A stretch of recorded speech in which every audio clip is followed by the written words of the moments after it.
Chapter 4. The Funeral. There was a seat between them, but Emma insisted on being as close as they could. Their vehicle was third in the caravan of black heading east to Spearfish, an older white Tahoe contrasting against the traditional Yukons that made up the rest of the pack. The common car decoy was usually held for the Prime Minister, or the official in charge, but Emma had insisted on riding in it, so for the sake of easing his daughter's nerves, Bill had jumped a few channels to pass the ride to them, riding with his wife and Margot, who had reluctantly come along, in one of the armored cars behind them. Emma had crawled to Johnny's side as soon as they were through the gate, though as they traveled further and further from the city, he got the feeling her nerves had settled. This was something else. Lucky for them, there was only the driver with them, his attention on more important things than teenagers kissing in his back seat. She'd been like this ever since his return. In a lot of ways, her change conflicted him.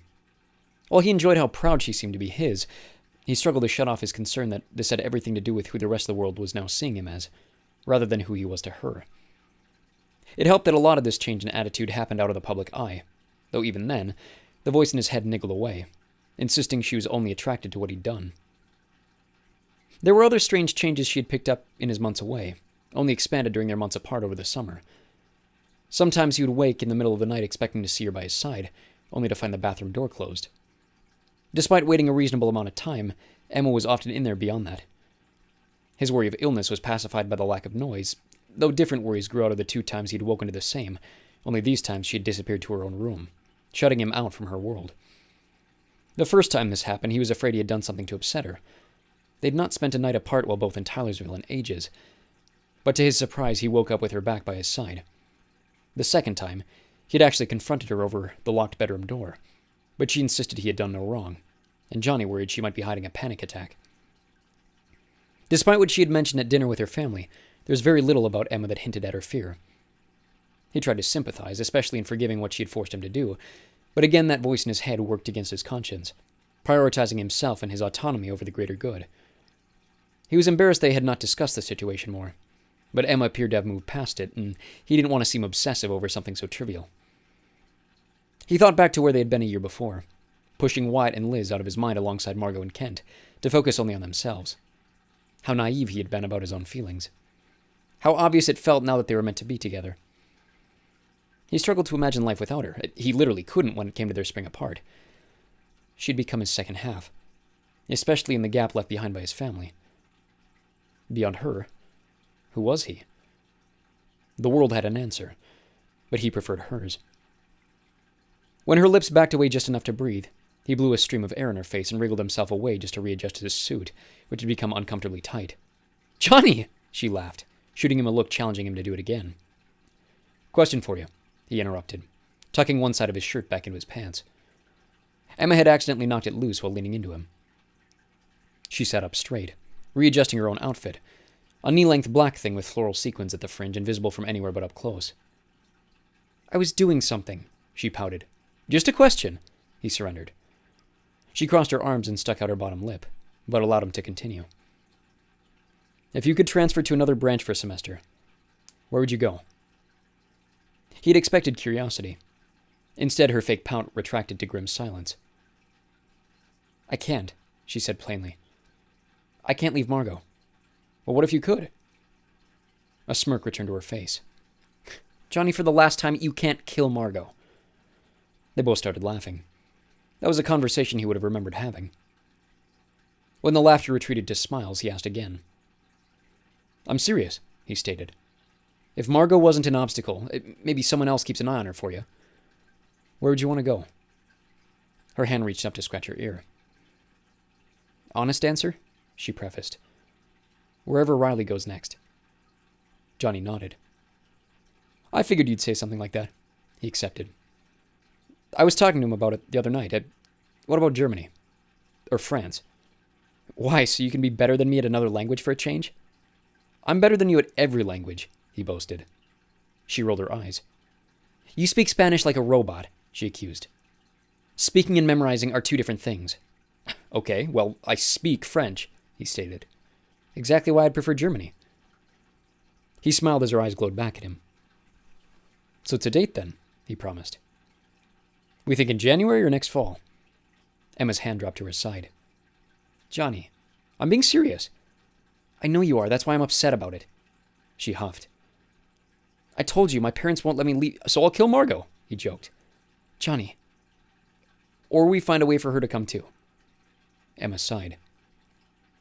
You really think she'd want to? Why not? He said, quicker than he should have. Why would she... He stopped, realizing what he was implying. Why would she want to stay? Emma asked for him. Is that what you're wondering? Johnny felt his face whiten. Is this about her or you? She furthered. Is that why you want to leave? No, he started, but her point had thorns. What was that supposed to mean? Emma sat up and placed her hand through his, simmering the growing tension. You're wondering what else is left in Tylersville except for my family, she reasoned. That thought hasn't crossed your mind too? He took a deep breath, realizing she was right. Of course it has, he admitted. But that's not why I'm thinking about leaving. She tilted her head intently, her blue eyes shining over her black dress. How she always managed to do that, where her eyes grew so big they seemed to pop out of her skull, it was incredible. It broke him every time she did it. Then what is it? She asked kindly. Her accusatory tone disappeared. Johnny sighed again, squeezing her hand. Riley, honestly, he said. All the things he's done, the places he's been to, it's awesome. Her eyes thinned. You spent your entire childhood traveling. I thought you'd be sick of it by now. I've been here for 8 years, he said. It's longer than I spent as a military brat. Besides, that was just the States. Military bases. This is around the world we're talking about. Emma smiled. We've been around the world, she reminded. If I'm going to disappear halfway across the globe, this time I want to remember it, he pronounced, pulling her hand to his mouth to kiss it. And I'd prefer you do it with me. The shiver up her arm was visible for him to see. He tried to hide his pride from showing. All right, she conceded. Well, you find a way around Margot. She pulled her hand away and held a finger to his lips. That doesn't involve killing her, and we can talk about it more. If this terrorist nonsense isn't settled by the deadline, push it until next fall. Johnny felt his smile grow wider, then felt his ears perk at the low rumbling of NPR coming back through the front seat speakers. Hey, speaking of, he mumbled, before turning to their driver. Chet, can you tune this up? The familiar voice of Audie Cornish continued through the back speakers of the vehicle. FBI Director James Comey has announced 2 new arrests in connection with the coordinated terrorist attacks on public spaces around the country, she was saying, before the feed cut to a pre-recorded news conference. We've taken into custody 2 suspects believed to be at the forefront of last week's devastating attacks, Comey's voice reiterated. While we continue to urge citizens to be cautious and mindful of their surroundings in the aftermath, we want to stress that there is no reason to believe we must continue to live in fear. Comey would go on to state that while a motive remains unclear, the FBI has dismissed the idea of any future attacks on U.S. soil. Domestic terrorism has been on the rise since the emergence of the Islamic State within the last half-decade, and while there's currently no link between the attacks and ISIS, experts warn that the signs are eerily similar. Last week's targeted bombings in Illinois, South Dakota, and Virginia combined for the largest attack on U.S. soil since September 11th, with over 900 casualties and thousands more injured. It's believed that a 4th attack planned for Disneyland's California Adventure Park was prematurely thwarted. Democratic presidential candidate Hillary Clinton, well, there you go, Johnny shrugged, looking at Emma calmly. She shook her head. That doesn't make me feel any better. Why not? He raised. The FBI literally said there's nothing to worry about. Johnny, telling me an acronym has things under control is like telling me to reconsider the color of the sky. He looked out the window sarcastically. Well, it's gray today. Johnny, she scolded again, her smile disappearing as she folded her arms over her chest. I'm just saying, he urged. Sometimes things change. She rolled her enormous eyes before failing to stop a smile from breaking through at him. What? He questioned. Nothing, she sighed. Just shut up and kiss me again. They reached Spearfish around 9, the caravan pulling into what was an already packed parking lot across from the street from St. Joseph. Emma's relatives beat them there. With her uncle and grandparents gone, the only Garens were her father's cousins, but most of Wendy's family made it up from Texas out of respect for Bill's loss. Johnny had only met her grandparents once over the summer, but he was quick to reintroduce himself to them as well as to her aunt and uncle. It was not his first time in a Catholic church, but it had been years since his last, so he paid attention to every little detail, desperate not to look like an idiot around those who knew what they were doing. Granted, most of Emma's family were not Catholic either, but he was always conscious of respecting traditions. If anything, the robes and decorations reminded him of church with his mom, as early as he could remember. Without a body to bury, Mark's iconography was limited to the sole boot they had recovered from the swamp, and a picture of him hunting in the woods, surrounded by a few of his favorite things: a Kansas State Letterman jacket, a pair of shotgun shells, and the collar of a hunting dog long since preceding him in death. He'd been a fairly private person, especially after his leaving Tylersville, so most of his photos came from college and before. Of the more recent ones, Emma and her brothers appeared in quite a few. That realization struck him as odd, because the church was packed. It was not a large space to begin with, but the size of the crowd fell more in line with someone who had served quite a few people during their lifetime, and Johnny began to wonder if the crowd were made up mainly of Bill's comrades, sympathizing their more popular leader. In a group this size, and given everything going on with what they'd heard over the radio, he was surprised there weren't that many guards. Over near the doors to the sanctuary, Shane was dressed in his usual suit, black for the occasion.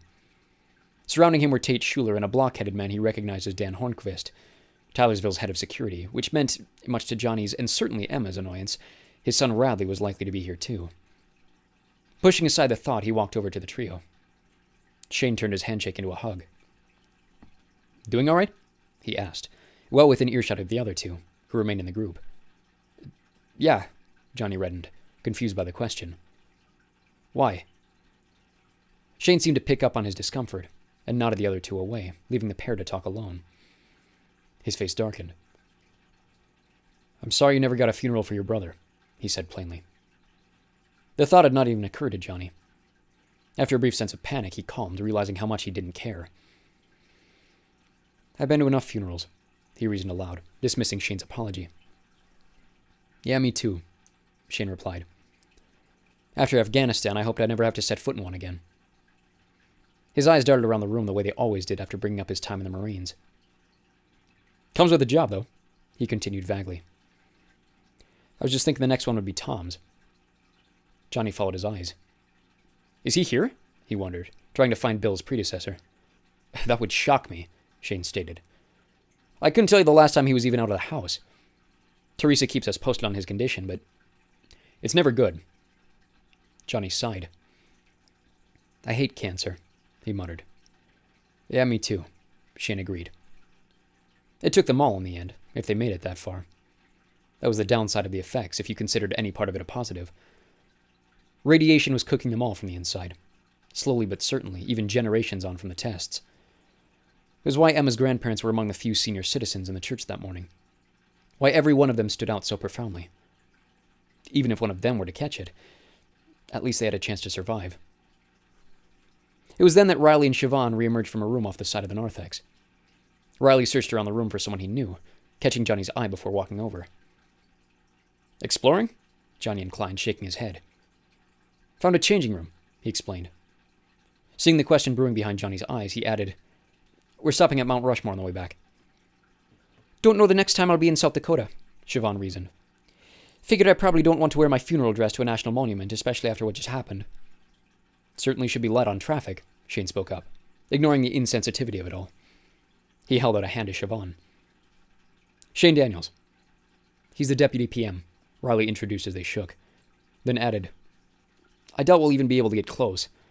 We'll probably pull over at one of the runoffs and snap a pic." "Siobhan O'Reilly," she introduced over him. Shane turned to Riley. "It's nice to see you again," he said. Johnny always thought the pair looked similar, though up close there was only a vague resemblance. Beyond their hair and the general shape of their face, Riley's eyes and tan complexion went in a completely separate direction from Shane's. Still, the deputy greeted him like old family. "You know," he continued, "if you took her last name, you'd be Riley O'Reilly," Siobhan picked up. She and her boyfriend both rolled their eyes. "That's a new one," Riley said without a hint of expression. "Have you seen my sister?" Johnny peered around the room again. Emma was back near the memoriam table, talking to their grandparents. Before he could say anything, Riley rushed off in that direction, Siobhan in tow. "Oh, good," Shane spoke up. "Andrew made it." Johnny's eyes turned to the front doors, where Emma's other brother was just making his way into the building. He spotted Johnny and waved, but was immediately picked up by Margot. Her only apparent friend had finally arrived. Are you doing all right? Shane asked for the second time, shaking him out of his reverie. Without time to process the question, he added, You still having nightmares? Johnny turned his attention back to the deputy. He'd been open with him several times before, all in the privacy of Shane's front seat. This was the first time he had dared bring it up in public. Still, Shane's warm eyes made Johnny feel like they were the only two people in the room. Not as often, he said honestly. Every other, maybe. That's still often, Shane noted. Have you been talking to anyone? Who, Emma? Johnny stifled an awkward laugh. So far as I know, she has the same dreams for me. I don't want to add even more on her plate. She can handle it, Shane judged. But I meant professionally. Johnny frowned. I'm not seeing Jackie. I'm not saying Jackie, Shane flipped. Everyone sees Jackie already. I think it'd be safe to try someone else if you want to feel a little different. He said the last word like he couldn't find an alternative.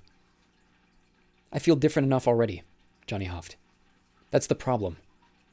You don't think I understand that? Shane raised, elevating a hand to Johnny's fake shoulder.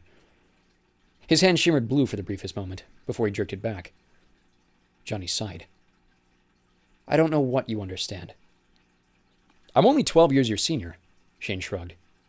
World hasn't changed that much, has it? So what, that makes us both legendary war heroes within the company? Johnny spat. I'd rather have my arm back. You have the privilege of privacy when you leave Townersville, Shane countered. Walk outside. You think anyone knows who you are? That's not what I'm saying, Johnny defended. I'm just... Shane cocked his head, waiting for a conclusion. I'm 15, Shane. A wave of sympathy washed over the deputy's face, though his words continued to press on. I was 24 when they gave me the medal, he matched. That's how I got this job. Johnny shook his head. I don't want your job. No, Shane nodded, gesturing across the room. But she might. Again, Johnny found his eyes moving to Emma, who had joined the pair of Andrew and Margot, greeting her brother with a hug. Emma hates politics, Johnny stated, struggling to mask another laugh. And so do I. Shane joined him with a faux chuckle. Well, come back to it in 10 years, he offered. If you still hate the system, maybe the two of you can change it. They were suddenly interrupted by a pair of embassy men Johnny didn't recognize, and judging his place in the conversation, decided to leave the men alone, Shane's words ringing in his ears. He wandered over to Emma, wary of approaching Margot, but she saw him coming and made a beeline for the nearest bathroom. John? Andrew smiled, pulling him into an uncomfortable hug. To Johnny's surprise, he was dripping with sweat along his collar. How's school? He returned cordially. Andrew let him go, and Johnny swore the collar dried itself by the time he'd returned to Emma's side. It's school, he replied. Nothing too special. Before Johnny or Emma could ask another question, Andrew perked up. Hey, have you seen Dad? I need to chat with him before we start. Emma pointed over near a stack of candles. Chatting with the priest, she said. Thanks, he said, hurrying away. Emma sighed, slipping her hand into Johnny's. For the first time all morning, a wave of sadness fell across her face. I think he's drinking again, she announced quietly. Johnny was about to ask for signs, but she provided, Did you see him shaking? Maybe that's a good thing, Johnny eased. She rested her head against his good arm. Or it's his favorite uncle's funeral. Emma sighed. Yeah, you're probably right. Margot emerged from the bathroom and started moving toward the sanctuary, along with a wave of other people. Hey, I'm going to run to the bathroom before we start, he said, squeezing her hand and giving her a peck on the cheek. Everyone else was entering the sanctuary, save for the family, which was beginning to gather off to the side. Johnny's hand was just about to touch the door handle when Bill Guerin's voice permeated through the cracks. I said we'll talk about it later! He froze, second-guessing his decision. He was judging the possibility of making it through the ceremony when the door burst open, nearly sending him stumbling forward. Andrew stormed out of the bathroom, hardly even acknowledging Johnny as he passed. Still frozen in fear, Johnny shuffled into the room as the door closed on him. Bill was leaning over the sink counter with both hands gripping the edge, his eyes closed in thought. Before he could rush off, pretending not to have heard the Prime Minister yelling, Bill stood up and turned to him, his eyes bloodshot. It only now struck Johnny that he had lost the last of his first family. "Johnny," he acknowledged, his voice unrealistically steady. "Come stand with us when you're done in here." He walked over and put his arms around him awkwardly. Bill Guerin had never hugged him before. "Your family."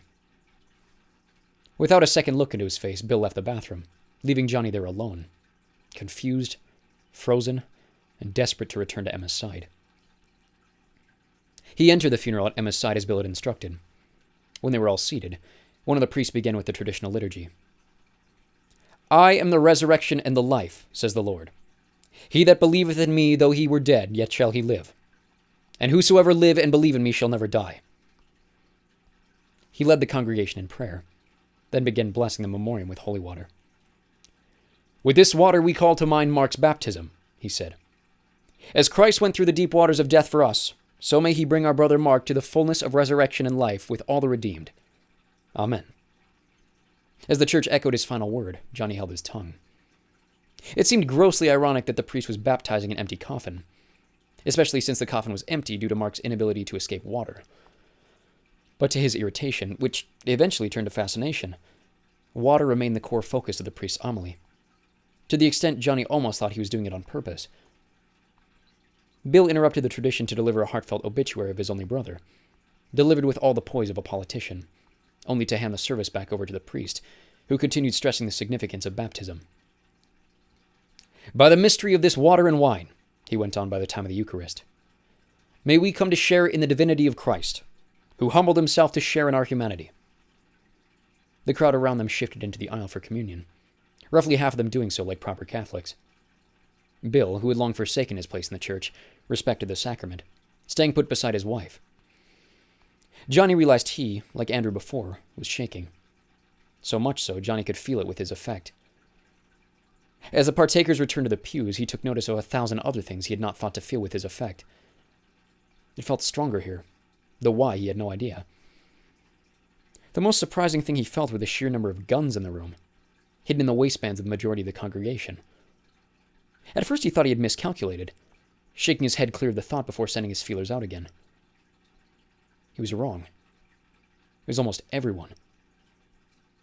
His eyes caught Bill again, whose knees were visibly trembling down the aisle. No one seemed to notice except Wendy, who had a hand on his back. She, along with Andrew, were crying. Emma was fine. If anything, amused, covering a laugh as Johnny defaulted to, "and also with you," while the rest of the crowd replied in the Catholic way. She seemed unbothered by her father's emotion, which was so unlike him, especially after the way he gave his eulogy, that Johnny could not shake the feeling something was wrong. "There's a lot of guns here," he whispered to Emma as the priest was thanking the Stutzman County Police Department for their search efforts. "It's South Dakota," was all she returned. Those 3 words would have put him at ease, had he not just realized another bizarre realization. They were all the same model. Suddenly feeling as frightened as Emma, Johnny masked his sudden rush of fear as best he could, focusing on keeping his hand camouflaged, though the effort was starting to drain him. To his utter relief, the priest concluded the service, directing the congregation to a community room for a meal. Per request, a burial would take place the following weekend in Tylersville. Johnny took a deep breath as he felt the guns exit the room, strangling his attention against the baptismal font at the rear of the sanctuary. He let his mind drift, pulling his hand into his sleeve enough not to have to use any more energy to keep it hidden himself. Instead, he tried to remember his own baptism, though this had happened long before his memory was perfect, even before he had memories at all. Pastor Luke had confronted him and Emma about getting baptized at Destiny, and while he had agreed on behalf of Emma, who had never gone through the sacrament in any capacity, Johnny was still Lutheran enough not to believe a second time through would make any difference. Her brothers had both been, though.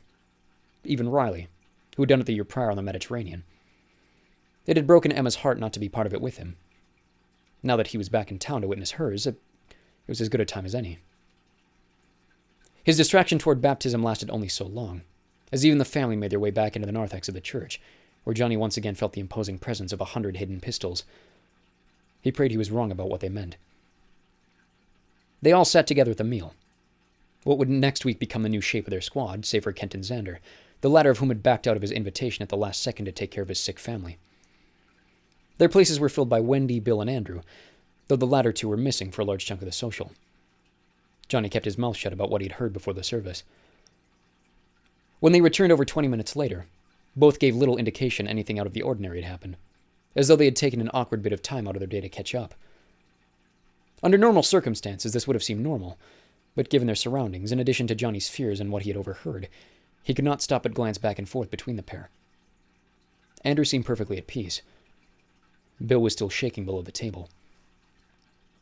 Their afternoon ended back out in the narthex, with Johnny shaking hands with dozens of people he had never met, and likely never would again, offering him their condolences for a man he had likewise never shared the same air.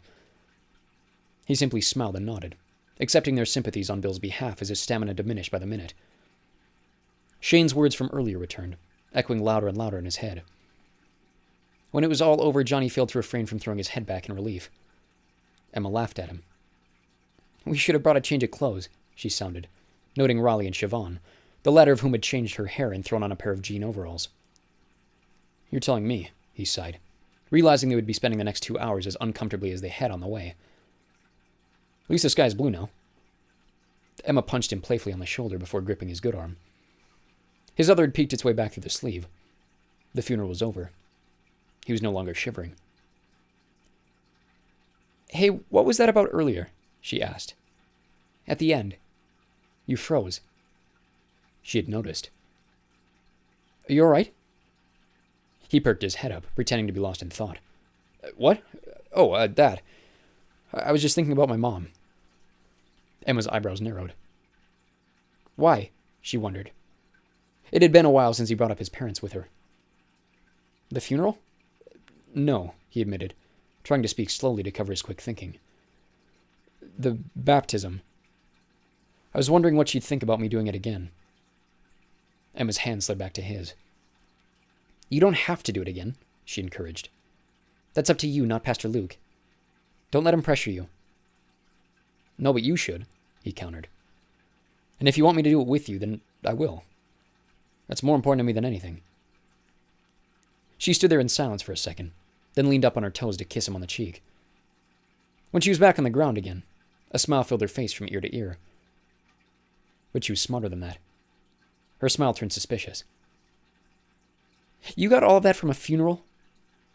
Before he could come up with a clever response, Andrew saved him the trouble. "Have you guys seen Margot?" he questioned, apparently in a rush.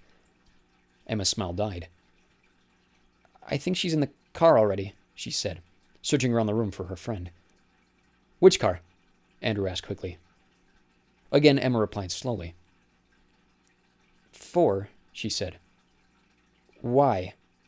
"I'm riding back with her," he said, planting an awkward kiss on his sister's temple. "Thanks." Before they could question him further, Andrew rushed out the doors, making his way to the collection of black vehicles across the street. Johnny felt his eyes narrow, matching Emma's. She voiced exactly what he'd been thinking. Why is he coming back to Tylersville?